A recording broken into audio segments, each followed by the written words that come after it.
So today, we're diving deep, and I mean really deep, into Japan's incredible new national plan. You can think of it like a treasure map, one that points to a massive fortune hidden right under its own waters. You see, for a country that has to import almost everything, this isn't just about exploration. No, this is a high-stakes play for its economic future and energy independence. Now, to really get why this plan is such a huge deal, you first have to understand the problem they're facing.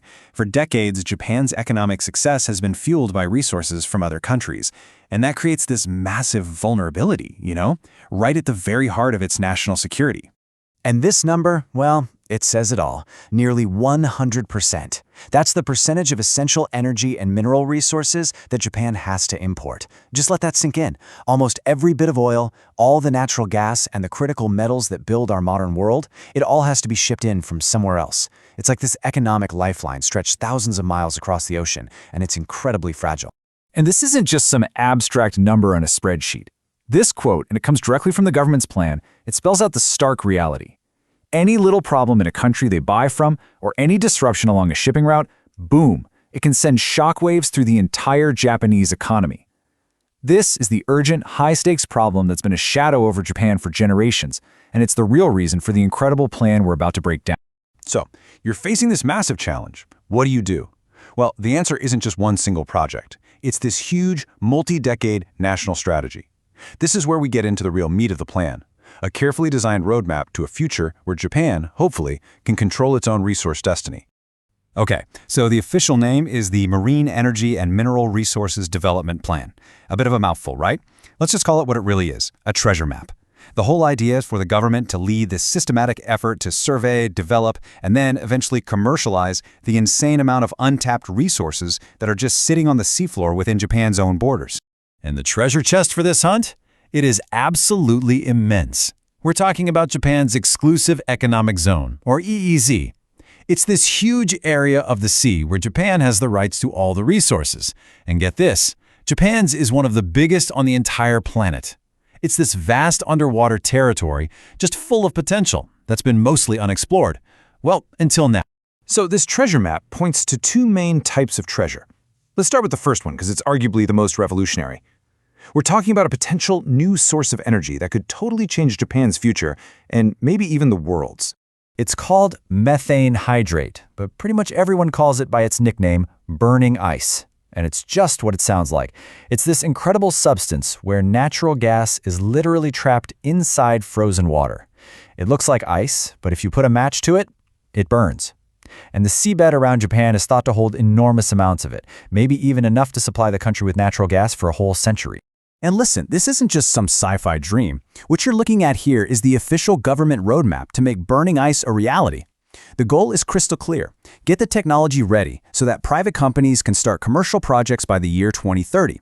So the next few years are basically an all-out sprint of research, production tests, and environmental studies to make it happen. But, of course, it's not that easy. I mean, trying to get gas out of burning ice thousands of feet below the surface is a huge technical challenge.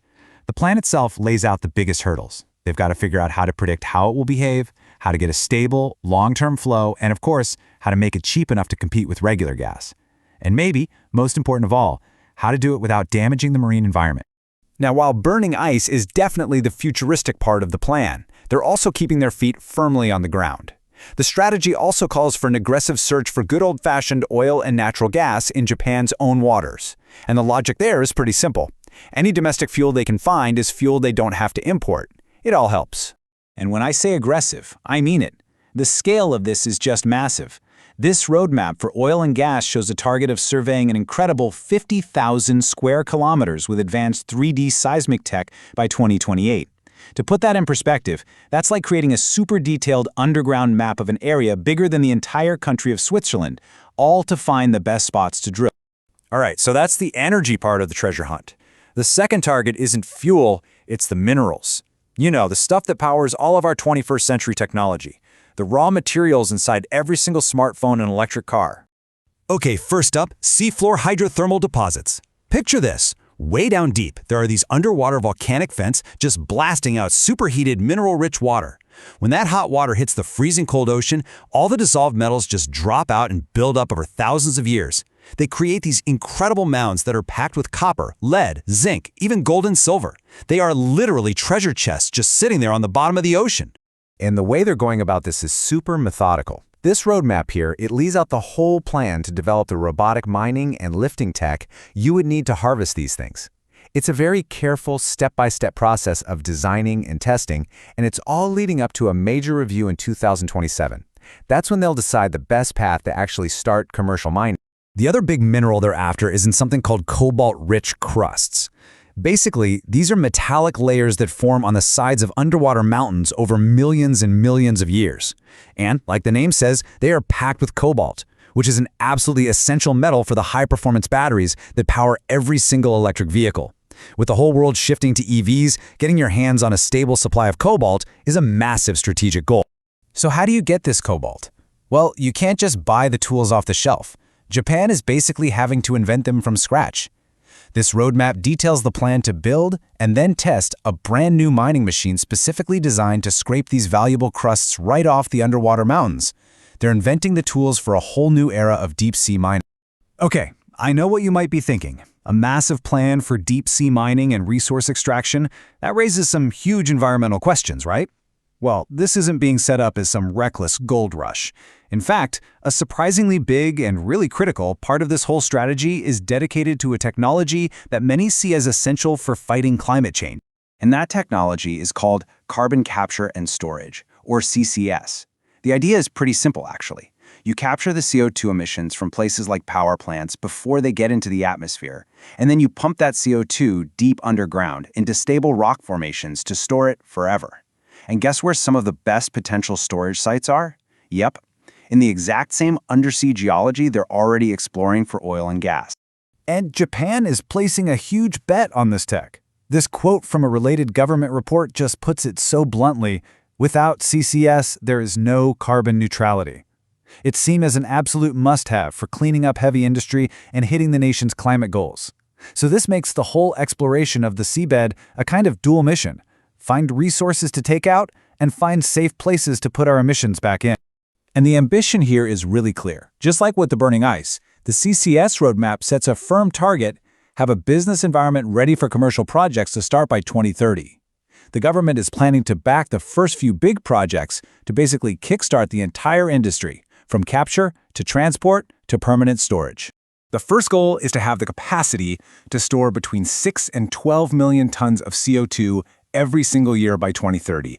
That is a massive undertaking, and the aim is to position Japan as a world leader in this critical climate technology, turning its unique geology from a source of problems into a source of solutions. So let's pull this all together. This timeline really shows you how fast things are supposed to move. We're right in the middle of this 5-year sprint of just intense tech development. 2027 is a huge checkpoint for minerals, then the massive oil and gas survey wraps up in 2028, and it's all building towards that magic number 2030, the year the commercial era of both burning ice and carbon storage is set to begin. It's an unbelievably ambitious race against the clock. You know, when you look at the whole thing, this plan is easily one of the most significant maritime industrial projects anywhere in the world right now. It is a truly bold vision to solve a problem that's a century old. But the risks, technical, economic, and environmental, they are just immense. And that leaves us with the big question: is this the dawn of a new resource-independent Japan, or is it just a massive, high-stakes gamble in the deep ocean? Really, only the next decade will tell us the answer.